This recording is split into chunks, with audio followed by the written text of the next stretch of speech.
wise, Sean Porter represents the biggest challenge of his career, the biggest name on his resume. He fought Sean Porter in November 20th of this year, right?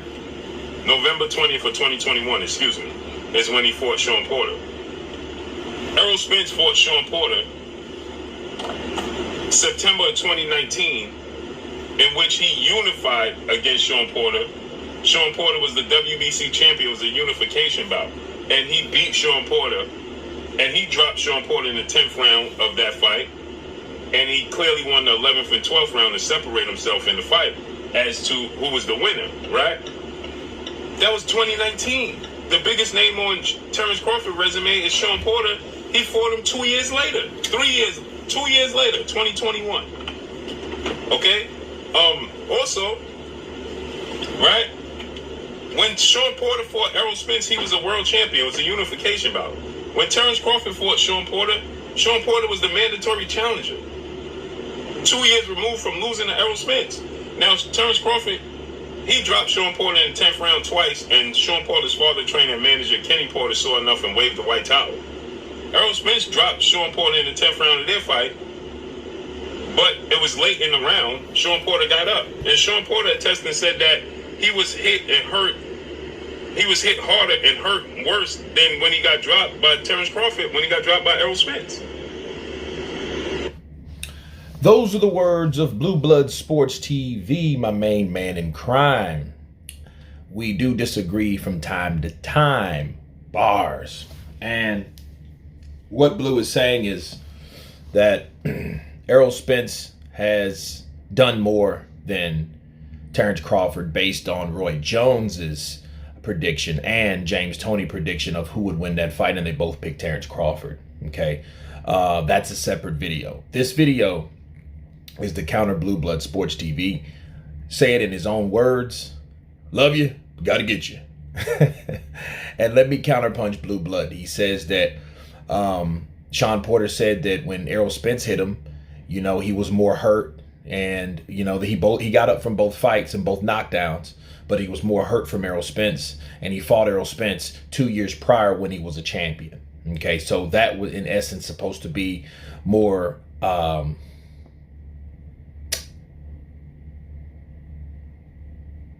impressive.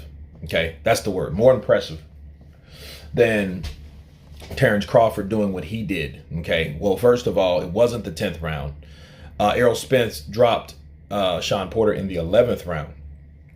And it wasn't a clear knockdown. It wasn't the type of punch. It was a hard punch. Don't get me wrong. I mean, Errol Spence can punch. Not trying to take away from Errol Spence. But what happened, he got caught with a punch he didn't see.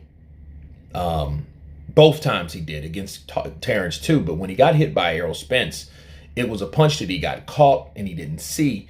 But he took it. But the thing was, it was more of a delayed. He took a slight knee. Okay, he took a slight knee when he took that punch. Okay, I believe it was he's a southpaw. I think it was a right hook that he took.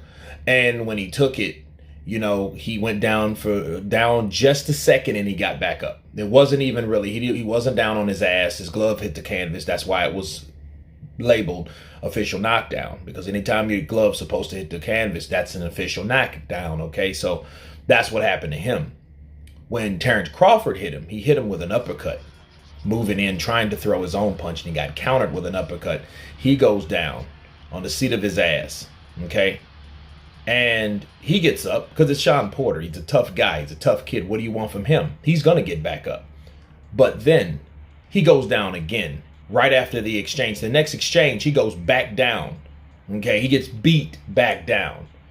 So my question, by comparison, because Sean Porter's saying, oh, well, Errol Spence hit me with a harder punch. Yeah, he might have hit you with a harder punch, but what was more impressive?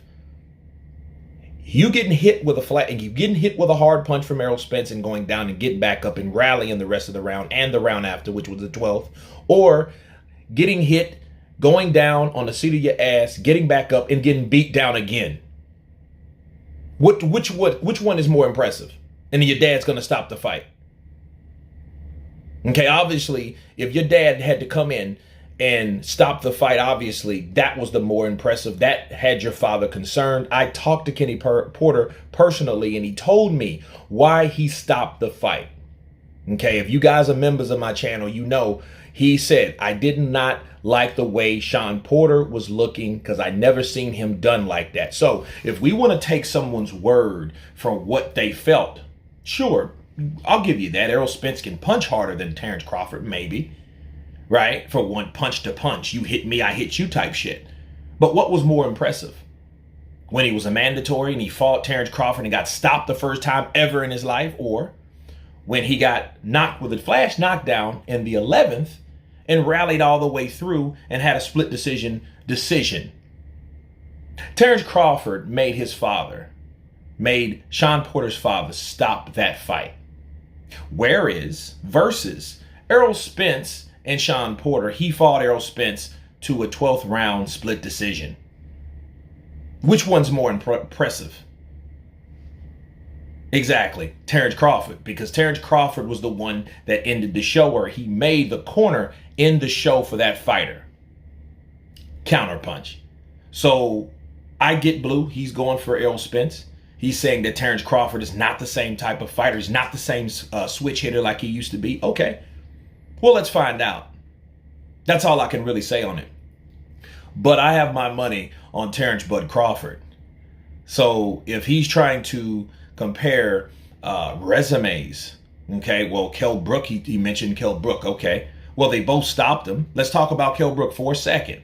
Kell Brook was stopped, I think, in the 9th or the 10th by Errol Spence. When Errol Spence decided, let me put it on this boy. I'm away from my habitat. I'm not in my backyard. I have to put it on this IBF champion that is in his backyard. Okay, and he did exactly that. He beat him down and he broke his face. Okay. After, though, okay, only after Gennady Golovkin did the same damn thing a year before. Or was it even a year? I'm not sure.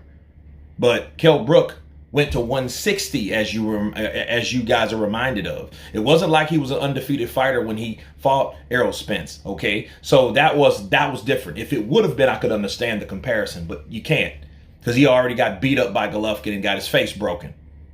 So Errol Spence came down. He came back down to Errol Spence, a hungry, younger Errol Spence, and he did insult to injury on that man's face and cracked more and fractured more of his eye. And he stopped him in 10. Okay, Terence Crawford, Kell Brook was doing pretty good. He was doing pretty good against Terence Crawford because they're both counterpunchers. Okay, what happened in the 4th round? Boom, stopped him. As soon as he caught him and connected with him, that fight was over. Again, what's more impressive? And Kell Brook had his moments in both fights with both fighters. You get stopped in the 4th or you get stopped in the 10th. Which one? I'd say the early one is the best. The early bird gets the worm. Again, counterpunch. So if you want to talk about Sean Porter, Kell Brook, common opponents for both fighters, Terence Crawford did a better job, was more impressive. The hell, when they fought, he was more impressive. But anyway, you guys tell me what you think of Blueblood Sports TV saying that Errol Spence did a better job beating the opponents that both fighters fought. Of course, please subscribe, and you guys been Counterpunch. Peace.